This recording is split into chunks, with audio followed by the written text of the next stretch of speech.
Diz assim em Provérbios capítulo 18, verso 24: quem tem muitos amigos pode chegar à ruína, mas existe amigo mais chegado que um irmão. Feche os seus olhos. Senhor, como é bom podermos ter a Tua palavra acessível a nós. Como é bom, Deus, saber que podemos contar com essas santas letras que transmitem tanta sabedoria para a nossa jornada nesse mundo.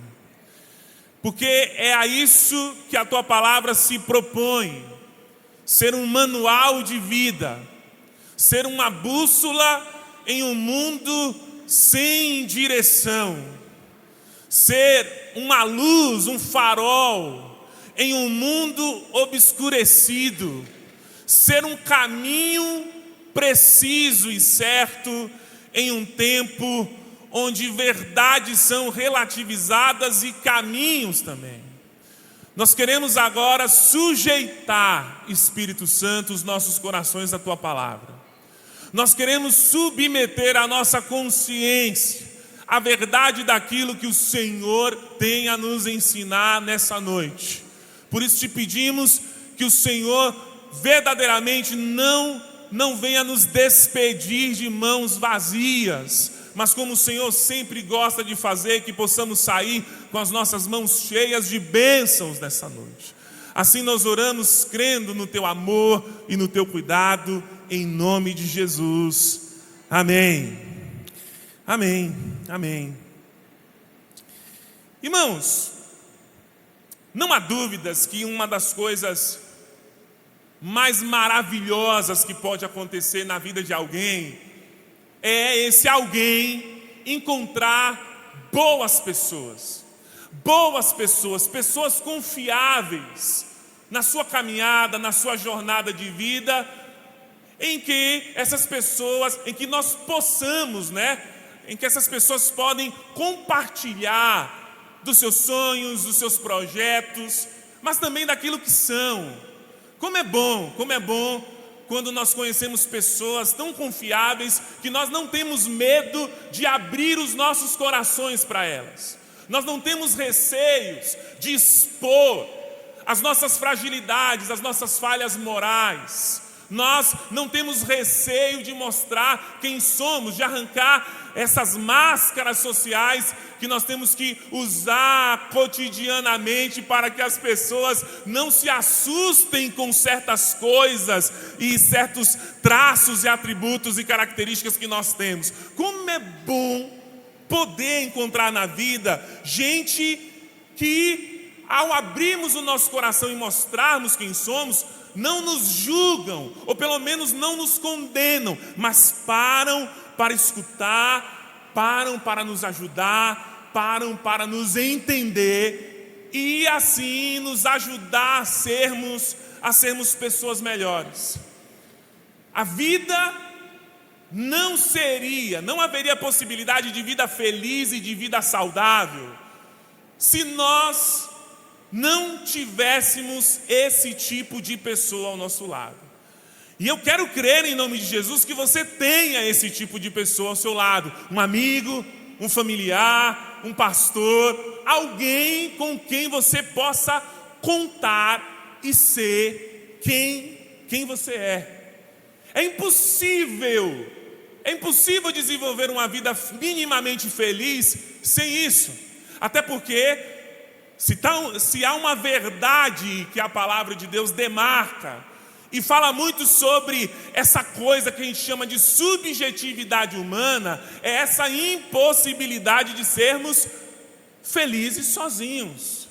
Quando o Senhor cria Adão, lá em Gênesis capítulo 2, verso 18, a palavra diz assim, que Deus, essa foi uma fala de Deus, não é bom que o homem viva só.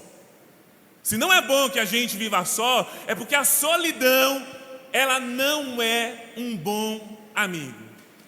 Sim, em alguns instantes a solidão pode até ser prazerosa. Eu mesmo gosto de momentos de solidão. Os meus melhores momentos, inclusive, são momentos onde eu estou parado no meu canto, tomando um café. Hoje eu postei, o café, a xícara que a Andréa me deu de presente. Uma xícara de café, um bom livro do meu lado e a presença de ninguém. É bom demais. Mas aqui para nós, viver uma vida solitária, ininterrupta, amados, isso tem tudo para nos adoecer. E não é por acaso que a nossa geração é uma geração adoecida nos afetos. Porque nós estamos desaprendendo a arte de trocar olhares. Nós estamos olhando para as pessoas e não estamos mais conseguindo confiar nelas. Nós suspeitamos das intenções dos outros. Nós colocamos sempre um pé atrás e temos medo. E esse medo faz com que a gente se feche em si mesmo.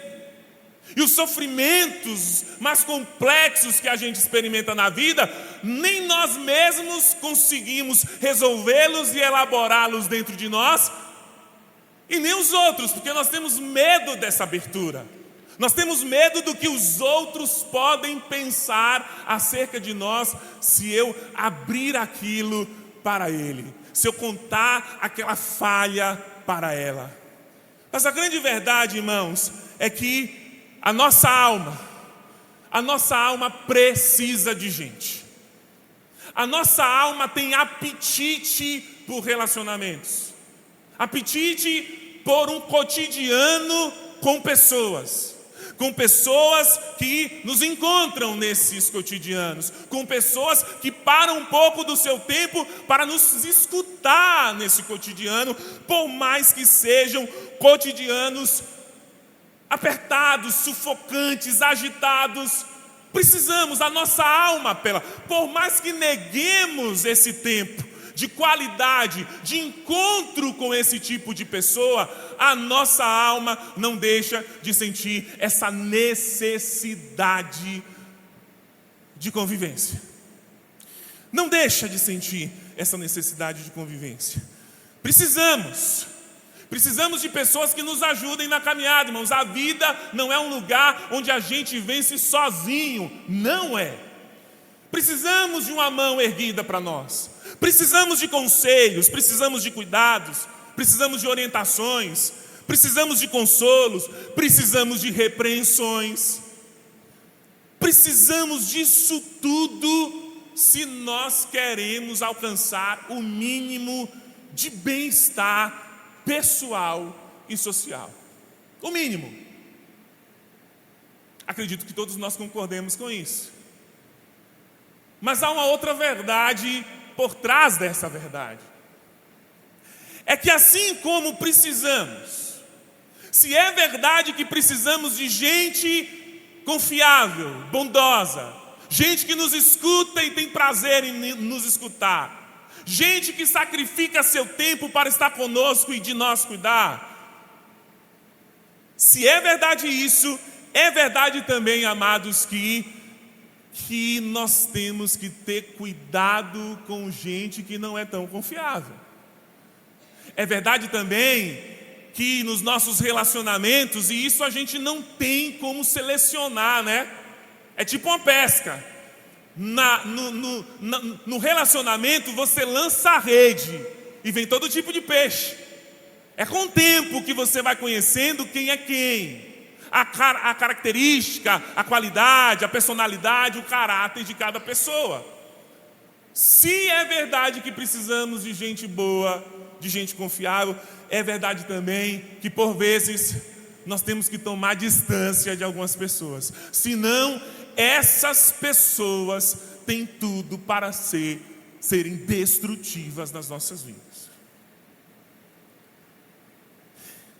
É por isso que, por exemplo, em Provérbios capítulo 12, verso 26, a palavra diz assim, nos ensinando a ser cautelosos na escolha dessas pessoas, dessas amizades com quem nós nos relacionamos.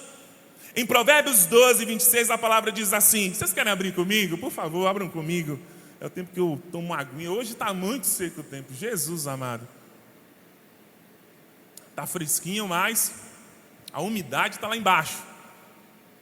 Provérbios 12, 26 diz assim, o homem honesto, o homem sincero, o homem prudente, o homem honesto é cauteloso em suas amizades, mas o caminho dos ímpios os leva a perder-se. A palavra de hoje, amados, tem um objetivo claro para nós. É fazer com que reflitamos o tipo de pessoas com quem a gente compartilha a vida. Partilha o nosso coração, os nossos segredos, os nossos sonhos, os nossos projetos e quem somos. Mas muito mais que isso ainda, o objetivo da palavra dessa noite é nos ajudar a encontrarmos gente que seja bênção para a gente nesse campo sinuoso dos relacionamentos. E hoje, o meu coração, ele se inclinou, mas se inclinou deliciosamente a esse personagem. Se inclinou a alguém que geralmente nós não pregamos sobre ele, pregamos sobre o parceiro dele, sobre o colega dele. O colega dele, inclusive, quase sempre é protagonista nas histórias em que esse irmão, esse homem de Deus está inserido. Hoje eu quero pensar num homem chamado Barnabé. Barnabé, natural de Chipre, que vai se revelar para nós aqui um grande amigo, mas também uma espécie de estereótipo, de alguém que a gente pode ver, visualizar, pensar, enxergar e procurar na nossa vida pessoas que sejam como essa pessoa chamada Barnabé, e sermos abençoados por esse tipo de amizade e de relacionamento. Irmãos, Barnabé verdadeiramente era um amigo mais chegado que um irmão, como o texto que nós introduzimos essa palavra. Barnabé era um homem diferenciado no amor. Para entendermos isso, a gente tem que compreender, primeiro, ter uma espécie de breve biografia desse homem chamado Barnabé. Quem foi Barnabé? Barnabé foi um homem que se converteu ao Evangelho de Jesus pela missão da igreja primitiva. A igreja primitiva de Jerusalém tinha se espalhado por várias regiões e começou essa atividade de evangelização e de missão. E alcançou esse homem chamado Barnabé. Na realidade, o nome original de Barnabé não é Barnabé, é José. José, que significa Deus multiplica, Deus prospera. Quando José aceita Jesus como seu único e salvador, e aí eu preciso fazer um pequeno retorno ao sermão de domingo, mas saio dele rapidamente, vocês vão lembrar que um dos exemplos que eu dei de pessoa, vocês vão lembrar que eu disse no domingo passado que havia um rito, uma espécie de rito de iniciação para aqueles que quisessem entrar na igreja. O rito de iniciação era: se você quer entrar na igreja, você vai ter que vender os seus bens, colocar aos pés dos apóstolos, isto é, sob a administração dos apóstolos, e eles vão vender os seus bens e dar, melhor dizendo, a pessoa tinha que vender e trazer os recursos para os apóstolos gerirem e dar aos pobres aquilo que foi coletado, ganho nessa venda. Barnabé foi alguém que passou por esse rito. Nós encontramos Barnabé cumprindo, fazendo isso lá em Atos capítulo 4, verso 34 ao 37, É um texto que nós já lemos, mas eu quero ler para aqueles que não estiveram aqui no domingo passado. Diz assim essa palavra: não havia pessoa. É aqui que entra Barnabé na história, em toda a história de vida de Barnabé. Não havia pessoas necessitadas entre eles, pois os que possuíam terras ou casas as vendiam, traziam dinheiro da venda e o colocavam aos pés dos apóstolos, que o distribuíam conforme a necessidade de cada um. José, um levita de Chipre, ou seja, um judeu da tribo de Levi, da cidade de Chipre, a quem os apóstolos deram o nome de Barnabé, que significa encorajador ou filho da consolação. Eu acho que no último domingo eu falei em pai da consolação, mas não é, filho da consolação. Vendeu um campo que possuía, trouxe o dinheiro e o colocou aos pés dos apóstolos. José, tornado Barnabé, José, esse homem rico, que enxergando as necessidades da igreja de Jerusalém, se compadece dessa necessidade e vende tudo que tem para diminuir os sofrimentos dos irmãos de Jerusalém. Esse José, ele não ganha, amados, esse novo nome chamado Barnabé por acaso.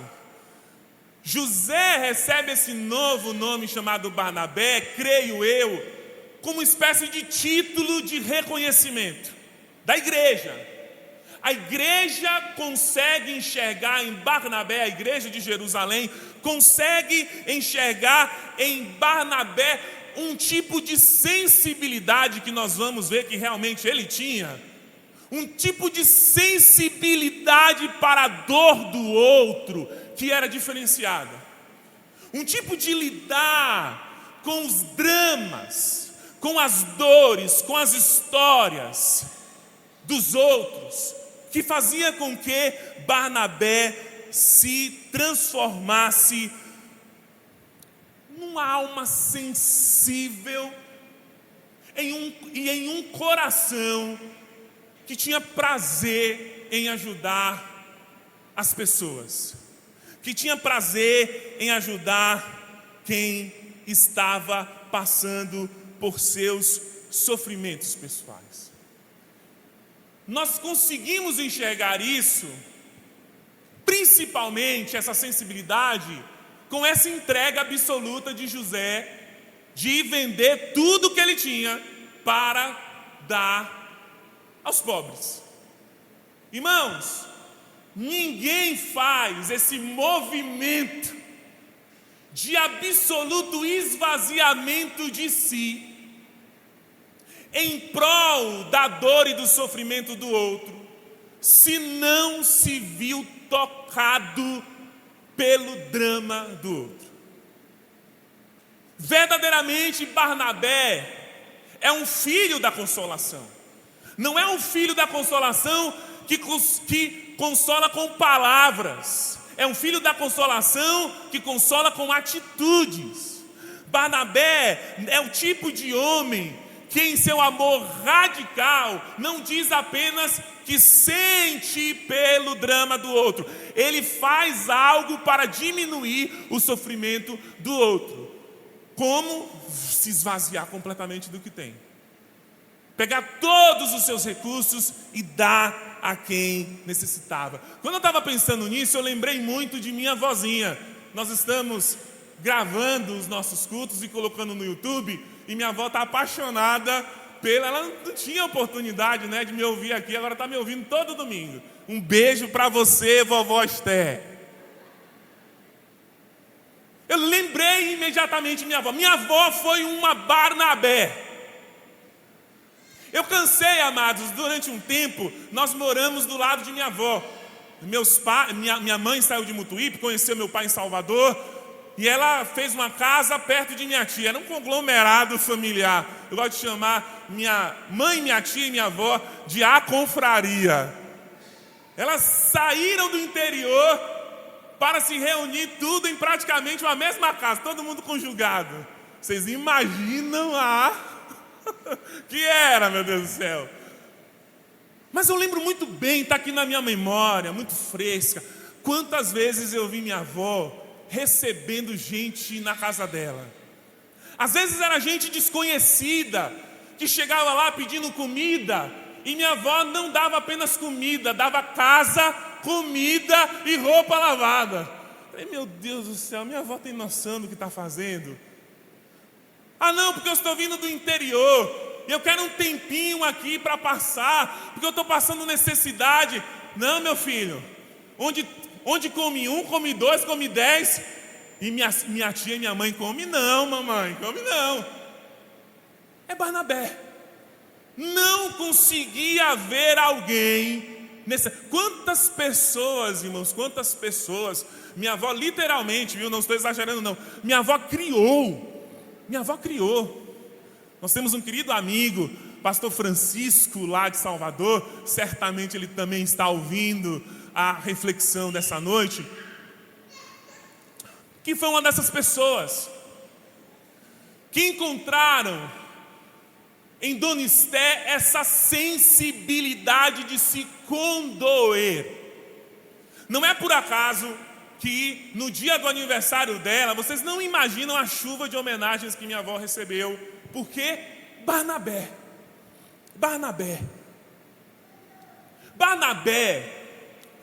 era o tipo de homem, irmão, irmã, que representa o oposto do egocentrismo de nossa era. Como eu disse para vocês, hoje cada vez mais nós somos seduzidos a procurar e correr atrás dos nossos interesses. No mais dos interesses dos nossos filhos, da nossa esposa, do nosso esposo, quem sabe dos nossos pais. Tem gente até que esqueceu dos pais. Mas geralmente fica aqui, nessa coisa interesseira, porque não deixa de ser interesseira. Temos muita dificuldade de extravasar do nosso egoísmo para ouvir as agruras e as necessidades dos outros. Barnabé não tinha esse estilo de vida que era alheio a quem está chorando, a quem está passando necessidade, a quem precisa de socorro urgente. Não, Barnabé era tão sensível que ele foi capaz de se comprometer radicalmente, oferecendo tudo o que ele poderia oferecer para diminuir a dor de outra pessoa. Hoje, infelizmente, no nosso tempo, na nossa era, nós temos muita dificuldade. Eu não vou dizer que não existe, porque existe. Para toda regra tem uma exceção, mas temos muita dificuldade de sairmos das nossas zonas de conforto para socorrer pessoas que conhecemos ou não. Sabe por quê? Porque nós sabemos dentro de nós que socorrer, que ouvir, que ir ajudar é o mesmo que se responsabilizar, que se comprometer. E se comprometer por alguém que está sofrendo perto ou longe de nós, significa começar a fazer alguns sacrifícios do tipo ligar para as pessoas. Você acredita que tem gente que hoje não consegue nem mais ligar para outra pessoa? Estamos tão viciados em WhatsApp que temos medo da voz do outro. Ou melhor dizendo, quando a gente não liga, a gente tem medo, na realidade, é da surpresa que o outro pode trazer. De você ligar para a pessoa e dizer, irmão, tudo bem, estou ligando, paz, tudo bem, querido, tudo bem. E aí, irmão, estou ligando para saber como é que você está. Como é que você está? Oi, irmão, que bom que você me ligou. Irmão do céu, estou despedaçado, irmão. Eu acho que foi Jesus que tocou no seu coração para você ligar para mim, irmão. É mesmo, irmão? Porque, irmão, eu estou precisando tanto de cuidado. Eu estou precisando tanto de um afeto. Eu estou precisando tanto de uma visita. Tudo que a gente tem dificuldade hoje de ofertar às pessoas. Nós ouvimos de gente que está sofrendo na nossa família, no nosso trabalho, na nossa igreja. Ouvimos, temos consciência, até nos sensibilizamos, dizemos, meu coração está partido, eu estou sentindo tanto por essa pessoa, mas nós não damos o próximo passo do cuidado. Temos dificuldade de dar o próximo passo do abraço. Temos uma dificuldade enorme de dar o próximo passo da troca de olhar, da conversa, do olho no olho, de chegar e dizer, irmão, estou sabendo que você está passando mal, vem cá, vamos conversar um pouco, quero orar por você, quero escutar as suas dores, quero saber como você está. Irmãos, é ou não é um retrato de nossa era? É ou não é a moldura de nosso tempo? Barnabé não era assim. E Barnabé não era assim, sabe por quê, amados? Porque Barnabé de fato era um homem salvo por Jesus. Porque verdadeiramente Barnabé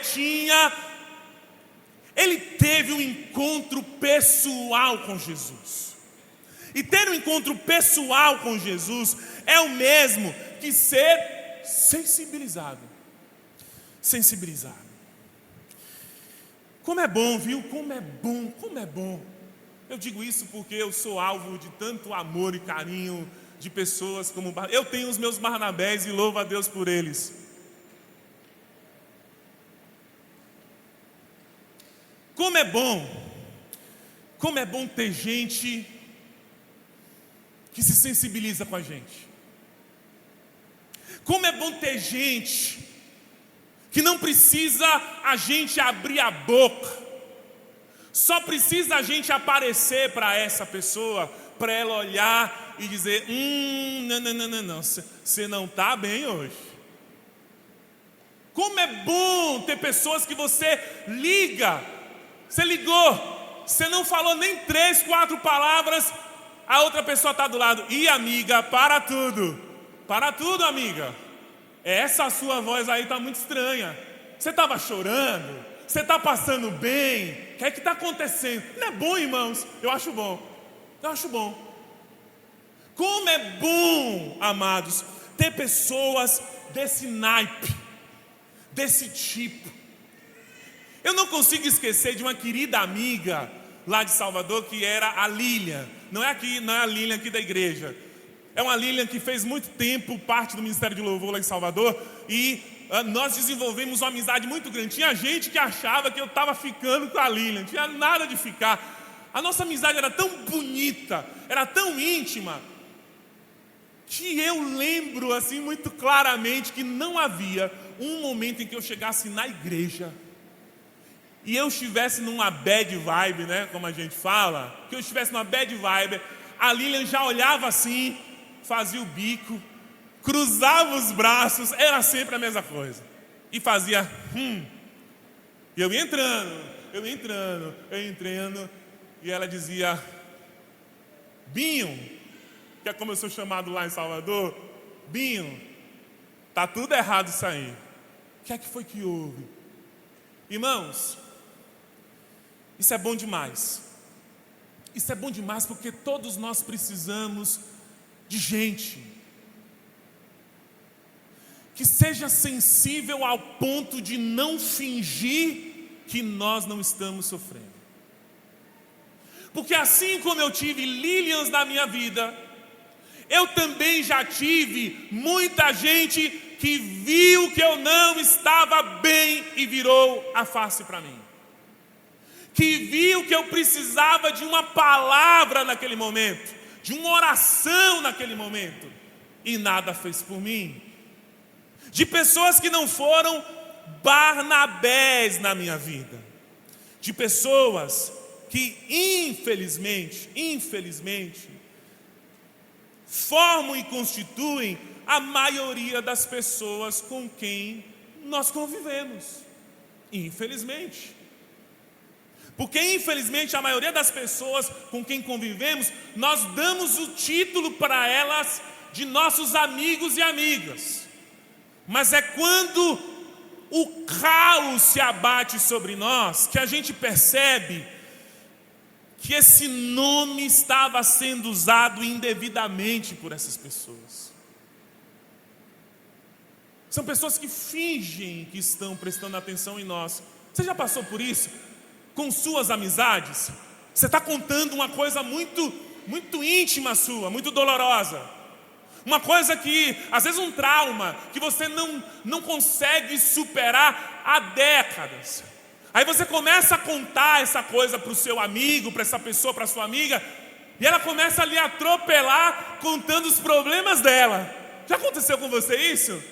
Você está lá, todo aberto, vulnerável, confiante de que vai ter escuta, de que vai ter atenção, E você começa a falar com a pessoa fala: não, para, porque isso está me lembrando. O quê? Não, você está assim, porque Jorginho está bagunçando assim na escola. Ah, amiga, você não sabe o que o Armandinho faz. Não, nem fala, nem continua não. Se você soubesse o que o Armando Filho faz no colégio.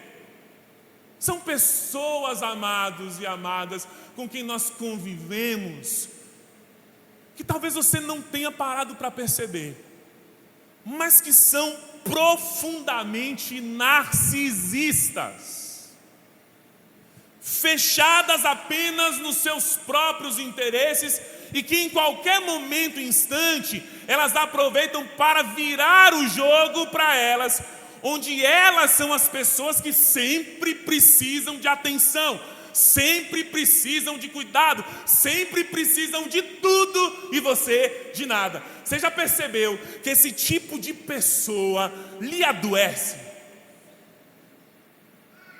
Você vai, dá, oferece, entrega, chega uma hora que você se vê tão exausto, você se vê tão cansado.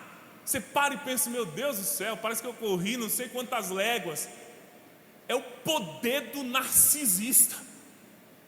É o poder que o narcisista tem, de só querer. Irmãos, eu tenho um conselho para dar para você, que não é um conselho meu, é um conselho do Espírito Santo e da palavra. Tome cuidado com esse tipo de relacionamento que você está preservando na sua vida. Porque ele está assim, ele está ali adoecendo. De duas uma.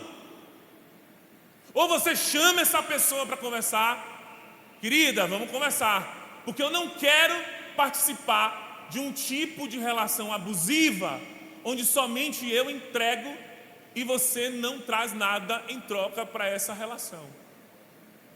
Ou, amados, faça como Jesus. Faça como Jesus. Toma um bom pé de distância desse tipo de gente. Porque senão vai chegar um momento, escutem o que eu estou falando. Vai chegar um momento onde você vai se ver tão explorado, sentimental, emocional e espiritualmente. Está cheio de pastor por aí explorado espiritualmente. Dá muito, recebe pouco. Nós tivemos o café dos pastores aqui. Quantas histórias. Vai chegar um momento onde você vai adoecer mesmo. Você vai ter uma doença mental, uma doença psíquica, vai precisar tomar remédio. Da nocividade que essas pessoas possuem nesse estilo de serem quem são.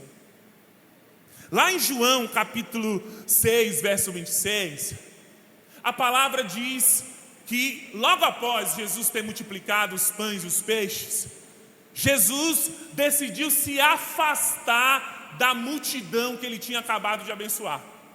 Jesus deu, Jesus entregou, Jesus proveu, Jesus tirou de si, do seu poder, da sua presença, do seu cuidado e ofereceu àquelas pessoas. Mas em João capítulo 6, a palavra diz que Jesus decidiu se afastar. E o verso 26 diz por que é que Jesus decidiu se afastar dessas pessoas. Olha só, você quer ler esse texto comigo? João capítulo 6, verso 26 diz assim: Jesus respondeu a essas pessoas, né? Jesus respondeu a essas pessoas: em verdade lhes digo que vocês estão me procurando, não porque viram os milagres, os sinais milagrosos, mas porque comeram os pães e ficaram satisfeitos. Vocês não estão comigo por causa dos sinais que eu trago do reino de Deus, que é o objetivo da minha vida. Vocês estão comigo porque eu dei pão e peixe para vocês. Vocês são gente que eu quero distância, e foi por isso que Jesus tomou distância desse tipo de gente. A Bíblia tem um jeito mais carinhoso, entre aspas, de chamar o narcisista. Sabe como é que a Bíblia chama o narcisista? Porque o narcisista parece com esse bichinho mesmo. Lá em Provérbios capítulo 30, verso 15, a Bíblia vai chamar esse tipo de gente de sanguessuga. Diz assim a palavra em Provérbios 10, 30, 15. A sanguessuga tem 2 filhas. São 2 filhas gêmeas, né? Porque de mesmo nome, provavelmente são gêmeas. Dá, gritam elas. Esse é o narcisista. O narcisista é o sanguessuga que na relação só pede o dá. Só diz o dá, eu quero, eu preciso, me ajuda, me socorre, tem misericórdia de mim. Não há espaço para ele. E quando nós vamos pedir ajuda para esse tipo de pessoa, diferentemente de Barnabé, ele sempre tem um jeito de se esquivar de nós. Ele sempre tem um jeito de dar uma desculpa para não nos socorrer. E isso na realidade acontece, irmãos, porque essa pessoa, se você tem esse tipo de pessoa na sua convivência, essa pessoa só faz isso, sabe por quê? Porque ela não lhe ama de verdade. Não há amor nessa relação. Há somente um jogo de interesses. E olha, que é claro que eu tenho que ponderar que toda relação, inclusive uma relação de amor, uma relação entre um casal, uma relação entre amigos, tende a haver uma relação de interesses. Mas quando só há uma relação de interesses, ou quando a relação de interesses é maior que uma relação de amor, esse relacionamento está adoecido e vai adoecer. A palavra está preocupada com isso. Segunda qualidade de Barnabé é que Barnabé não era só um homem sensível. Barnabé também se destaca em seu proceder por ser alguém que tinha fé nas pessoas. Esse homem chamado Barnabé, ele não se movia, ele não se deixava mover por preconceitos ou por juízo de valores. Mesmo conhecendo as pessoas e suas histórias, e às vezes as histórias das pessoas que Barnabé conhecia não eram histórias tão agradáveis assim, tranquilas de serem aceitas, Barnabé, na sua sensibilidade vinda do Espírito Santo, conseguia enxergar as pessoas para além das aparências. Enquanto os outros olhavam somente a pessoa e seu pecado, a pessoa e seu passado, Barnabé, em seu amor, movido pelo Espírito Santo, conseguia ultrapassar tudo isso e enxergar a possibilidade na mudança, a possibilidade da mudança, a possibilidade da melhora daquela pessoa que tinha falhado.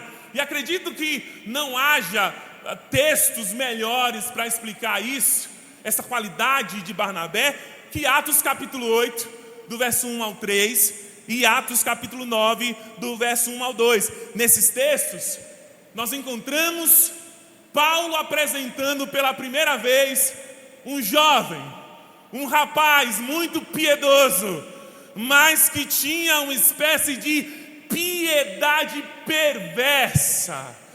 O nome dele, sabe qual era? Saulo de Tarso.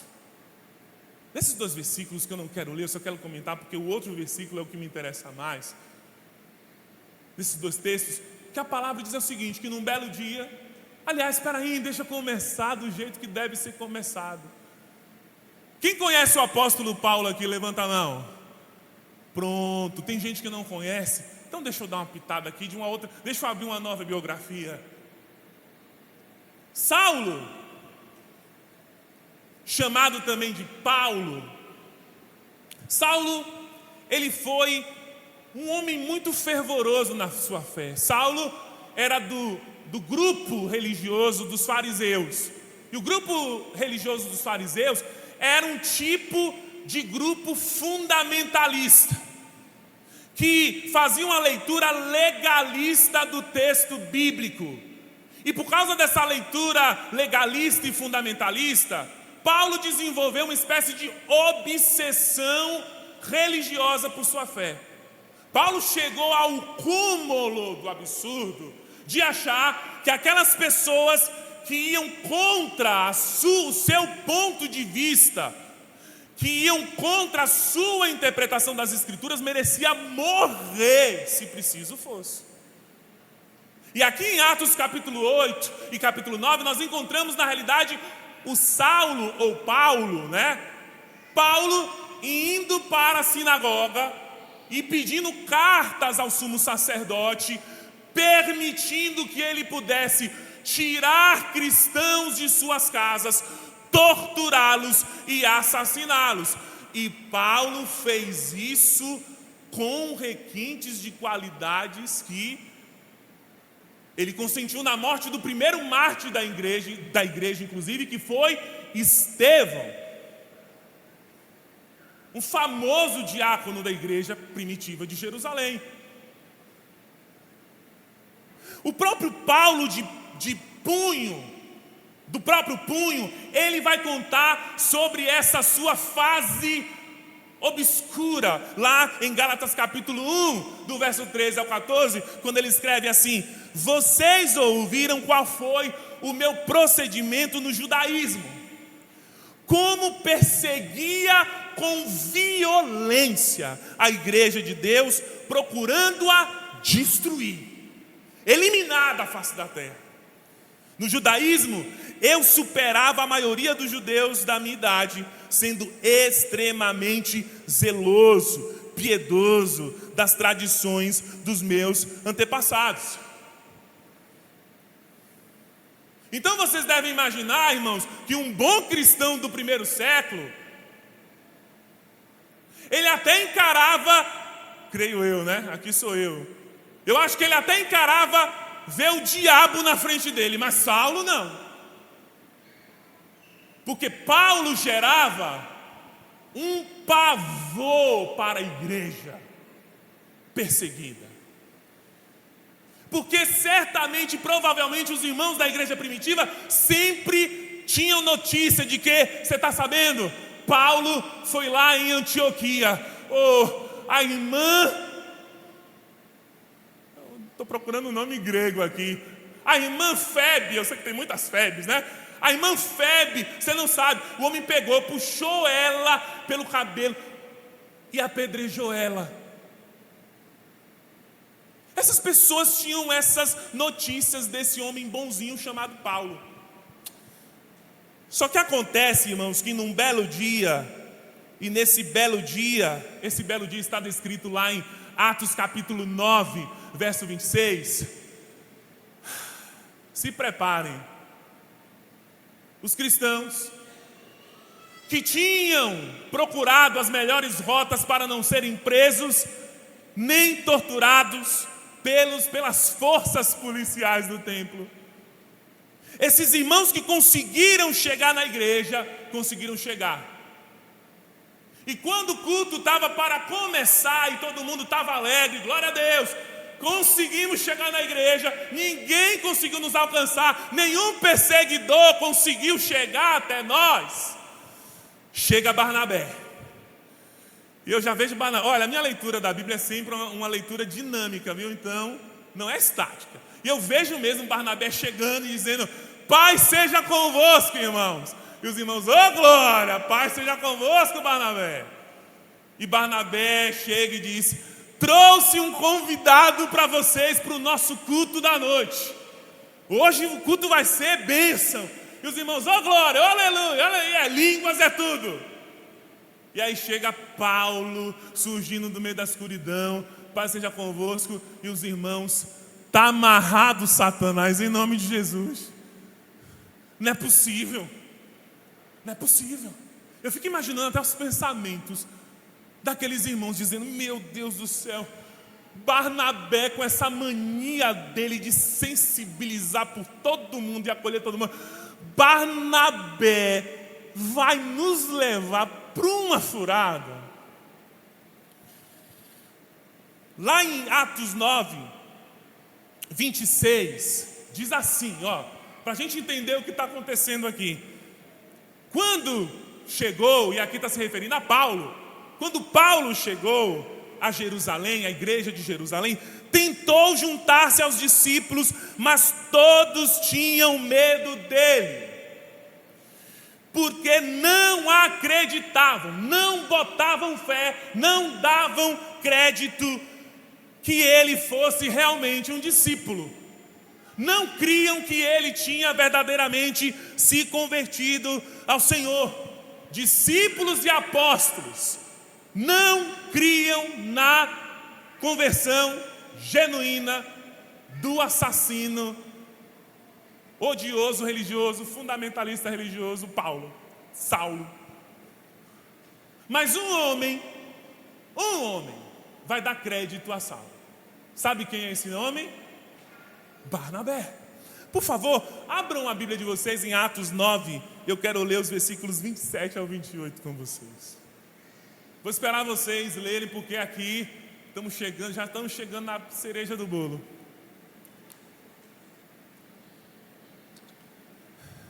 Atos 9, 27 ao 28.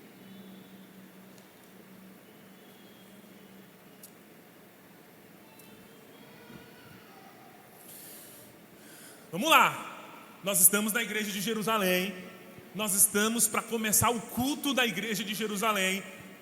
Barnabé traz Paulo. A igreja está toda apavorada e com medo. E agora Barnabé vai testemunhar a favor do Paulo. Diz assim a palavra: então Barnabé o levou aos apóstolos e lhes contou. Não foi Paulo que contou, Barnabé foi o porta-voz de Paulo. E lhes contou, ou seja, testemunhou em favor de Paulo, como no caminho Saulo vira o Senhor que lhe falara, e como em Damasco ele havia pregado corajosamente em nome de Jesus. Assim, Saulo ficou com eles e andava com liberdade em Jerusalém, pregando corajosamente em nome do Senhor. Irmãos, o que está acontecendo aqui na realidade é Barnabé dizendo o seguinte para a igreja: amados, eu dou a minha palavra de que esse homem que está entrando na nossa igreja hoje não é aquele Paulo, não é aquele Saulo, de vida errada, de vida torta, cheia de crimes, cheia de imoralidades. É um novo homem. Eu quero testemunhar a vocês que eu creio no testemunho dele, de que ele encontrou o próprio Cristo ressurreto na frente dele, que o chamou e o salvou, e eu quero que vocês acreditem comigo. Amados, isso é de uma beleza tão grande, que eu acredito também que é muito bom. Eu também já fui alvo de gente que creu em mim. Nós erramos, todos nós erramos. O próprio Jesus, quando toma aquela mulher adúltera, não diz isso para os seus acusadores: quem não tiver pecado, atire a primeira pedra. Amados, nós erramos muito, vamos errar muito, porque nós somos falhos, nós somos pecadores. Nós temos esse vírusinho dentro de nós. Mas sabe de uma coisa? Como é bom, e se você já teve essa oportunidade de receber fé das pessoas, fé de gente que acredita em você, como é bom você estar todo errado, mas você querer genuinamente mudar e dizer às pessoas: eu quero mudar, e as pessoas dizerem: eu acredito em você. Como é bom, como é bom.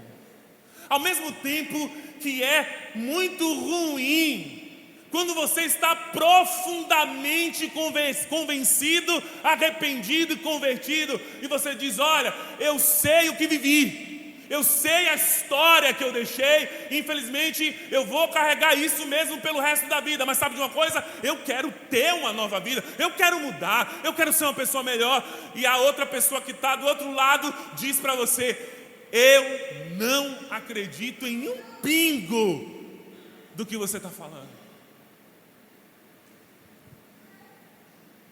É muito bom quando a gente encontra Barnabés, e a minha oração é que vocês comecem a encontrar mais Barnabés na vida de vocês. Que quando vocês caírem, se machucarem, errarem, não venha com 7 pedras nas mãos, mas venha com um coração compassivo para ajudar você a mudar a sua história. Eu sei que eu já contei esse testemunho aqui há um bom tempo atrás, mas eu quero contá-lo novamente. Na nossa igreja lá em Salvador, chegou uma menina e por infelicidades inúmeras, essa menina, uma jovem, ela era uma menina que prestava serviços na orla vendendo o seu próprio corpo, na orla de Salvador. E essa menina aceitou Jesus, se converteu, verdadeiramente se converteu. Hoje eu acho que ela até se converteu tanto, que hoje eu acho que ela está na Deus e Amor, se não me falha a memória, porque a última vez que eu a vi, ela estava com um saião lá embaixo e roupa aqui, eu acho, um coque, né? Mas nós vimos como aquela jovem entrou na igreja, destruída, devassada, com história. Eu não tive a oportunidade de escutar a história dela, da própria boca dela. Mas as irmãs, né, as amigas ali sempre compartilhavam alguma coisa. Mas eu lembro que quando essa jovem entrou na igreja, nós a acolhemos com tanto amor, nós a acolhemos com tanta receptividade, com tanta hospitalidade, mas infelizmente, uma das pessoas a quem ela tinha confiado esse segredo, segredado essa história, essa página da vida dela, da igreja, infelizmente, essa pessoa soltou essa história. E ela sentiu que a igreja mudou, ou pelo menos grande parte da igreja mudou com ela. Ficou mais fria, ficou suspeitando mais da história dela. Quando a gente ficou sabendo disso, eu lembro que algumas amigas dela disseram que ela estava querendo sair da igreja. Ela estava frustrada, estava decepcionada, achando que Deus realmente tinha amado ela e queria mudar a vida dela, mas que a igreja tinha sido só mais um espaço de julgamento e condenação da vida e da história dela. E eu lembro que as amigas dela juntaram-se, formaram um grupo, me convidaram também. Nós, alguns jovens, começamos a nos aproximar dela. A ideia era que ela não percebesse que se esse sermão for agora para Salvador, ela vai saber agora que a ideia era ela não perceber mesmo que tudo aquilo era um modo de nós mostrarmos para ela que havia gente na igreja que não se importava com aquilo que ela foi, que acreditava que ela poderia ser uma pessoa melhor. E eu louvo a Deus, irmãos, porque esse movimento de fé de que aquela menina, de que aquela jovem, eu digo menina porque ela devia ter na época uns 20 e poucos anos, de que ela verdadeiramente podia mudar, fez com que aquela jovem permanecesse na igreja, que ela nunca mais se afastasse de Jesus. Hoje, para a glória de Deus Pai, ela é casada, já casada há um bom tempo. Ela já deve ter, essa história tem muito tempo, ela já deve ter uns 15 anos que está casada com o mesmo rapaz e tem, se não me falha a memória, duas ou 3 filhos, 2 meninas e um filho, não vou lembrar agora. Uma família construída em uma vida restaurada, porque alguém chegou e disse: eu acredito em você. Eu acredito que Deus pode mudar a sua história assim, que não se moveu por preconceitos. Terceira e última qualidade de Barnabé é que Barnabé, irmãos, era muito sensível, como vocês podem perceber. Barnabé era muito de acreditar nas pessoas, mas Barnabé também não era de levar, não é desaforo para casa, mas não era de levar erros dos outros para casa. Barnabé também se destaca por uma última qualidade que eu quero pensar com vocês, que era a transparência. Barnabé era um homem transparente.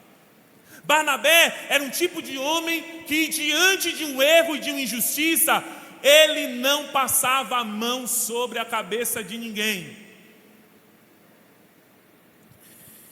Essa qualidade de espírito do Barnabé pode ser vista em outro episódio da vida de Barnabé e Paulo, novamente. E esse episódio está lá em Atos capítulo 15. Em Atos capítulo 15, vocês vão ler que Paulo e Barnabé, eles compartilham de um projeto, de um ideal comum, que é fazer missões. E eles dois formam uma boa parceria e começam a fazer uma primeira das 3 viagens do apóstolo Paulo. A primeira foi uma viagem encabeçada por Barnabé. E Barnabé é quem leva Paulo. E na constituição, né, dessa dupla, essa dupla se transformou em um trio, porque Barnabé decidiu levar um menino, o seu sobrinho chamado João Marcos.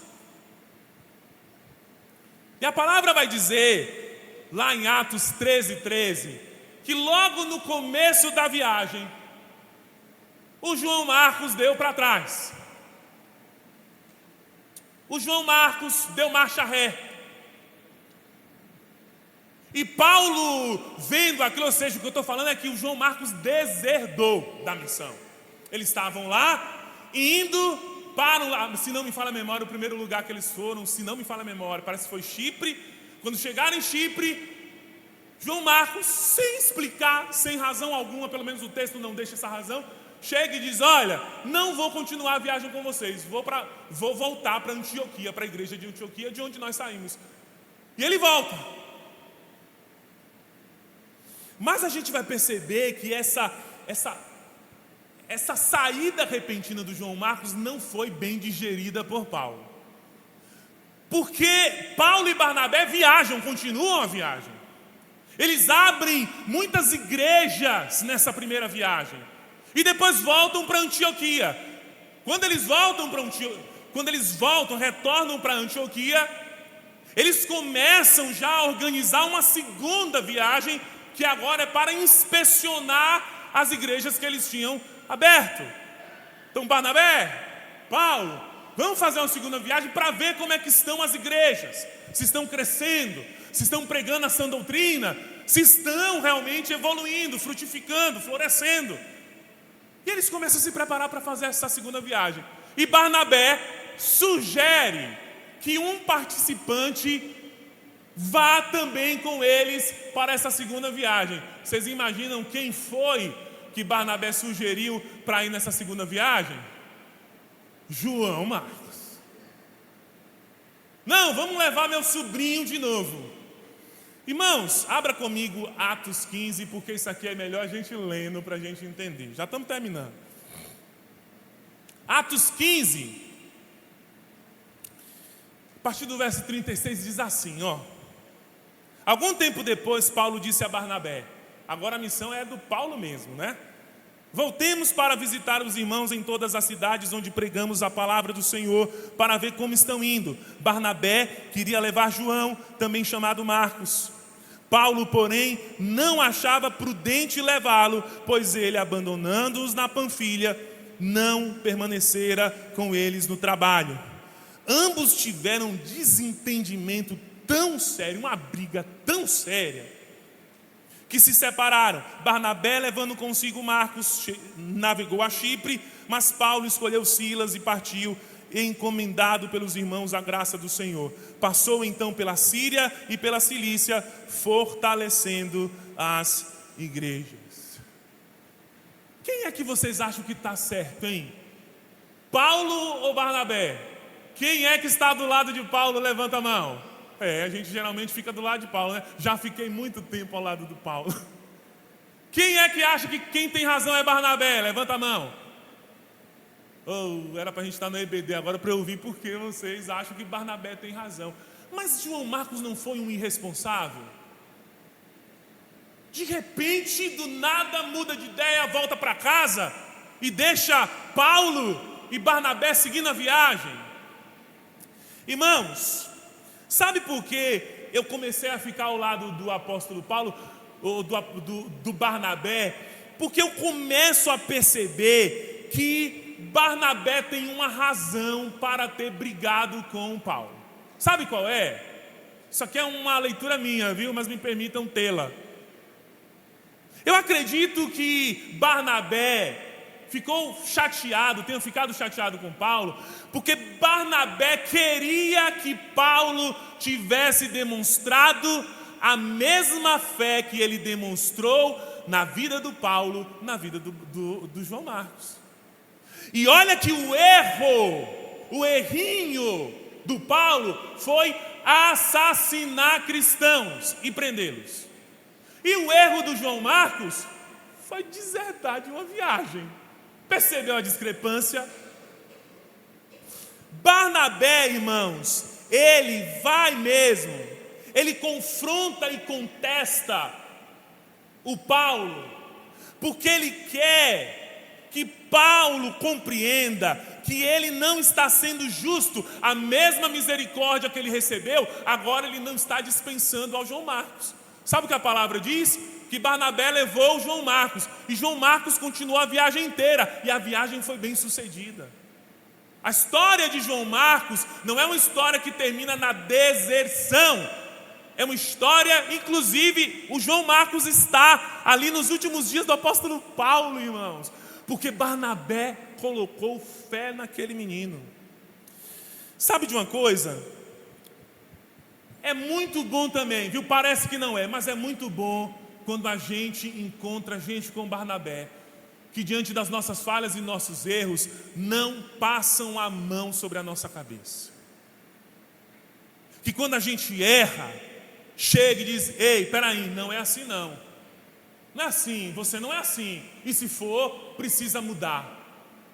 Eu quero dizer para vocês, amados e amadas, que a gente precisa tomar muito cuidado com o tipo de amizade que só afaga o nosso ego e fica ratificando os nossos erros, ou ficam fingindo que não estão vendo, ao mesmo tempo que estão nos vendo indo para o buraco.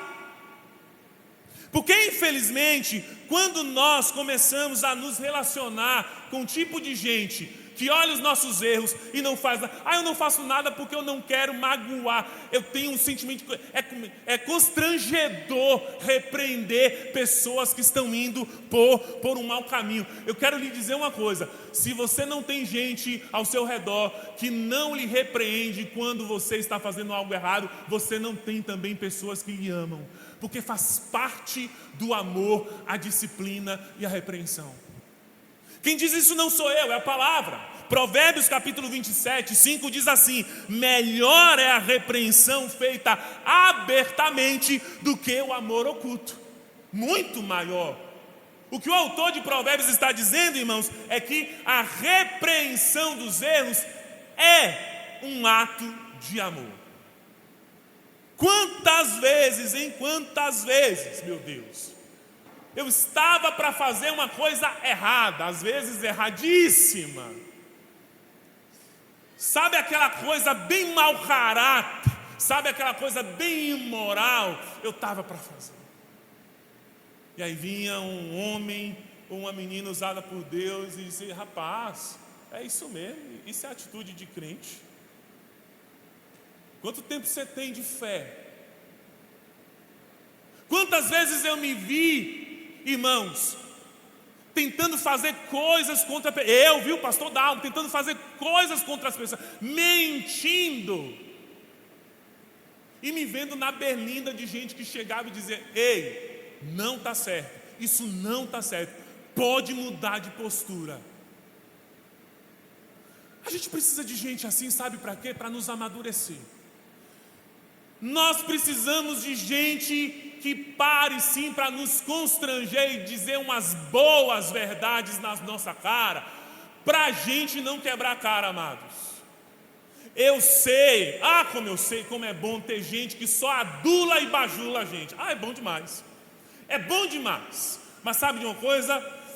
Um dia a conta chega. Um dia a conta chega. Eu tenho um pedido nesses últimos tempos, gente como Barnabé. Eu tenho um Barnabé lá em Nazaré das Farinhas. Eu tenho. Que quando eu estou pensando em cometer uma loucura, ele, misericórdia, tu é homem de Deus ainda, rapaz? Não, não é assim não. Bota o pé no chão, bota as mãos na consciência, respira, segue adiante. Não seja fraco. Não seja inflexível. Não seja duro, frio, impessoal. Isso faz a gente amadurecer. Eu quero pedir a Deus que Deus também lhe dê gente como um Barnabé, que saiba disciplinar você quando você estiver para colocar tudo a perder. Vamos colocar de pé?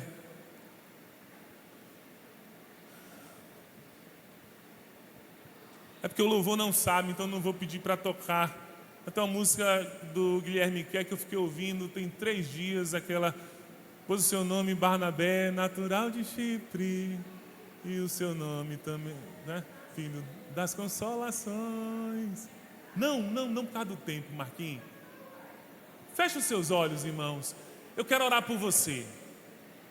Eu quero orar por você para que o Espírito Santo de Deus faça com que ele seja um imã desse tipo de pessoa na sua vida, de Barnabés. A gente já foi ferido e traumatizado por tanta gente, que chegue o tempo dos Barnabés na nossa vida. Senhor, nós queremos entregar a nossa vida em Tuas mãos, o nosso coração, esse território tão delicado, Pai, tão delicado que já oferecemos para tanta gente, numa confiança às vezes consciente ou numa confiança cega. Quantas vezes nós colocamos os nossos corações nas mãos das pessoas erradas, e quantas vezes nós nos vimos feridos por essas pessoas, porque nós não tínhamos, Deus, a visão, nós não tínhamos a direção. E é isso que nós queremos te pedir nessa noite. Essa noite, Pai, é uma noite para que o Senhor possa nos ajudar a desenvolvermos vínculos que sejam edificantes, relacionamentos que nos melhorem e não nos piorem. E como nós não sabemos como escolhê-los, Senhor, nós queremos te pedir que o Teu Espírito Santo nos ajude a escolhê-los. Que o Senhor possa nos aproximar de gente boa, de gente de bem, de gente que verdadeiramente nos ama, que é sensível aos nossos sofrimentos, que dão crédito às nossas mudanças, Pai, e que nos repreendam quando necessário. E nos ajuda a receber essas repreensões como atos de amor e carinho por nós. Nós colocamos as nossas vidas diante do Senhor. Essa é a nossa oração. Em nome de Jesus, diga amém. Diga eu recebo.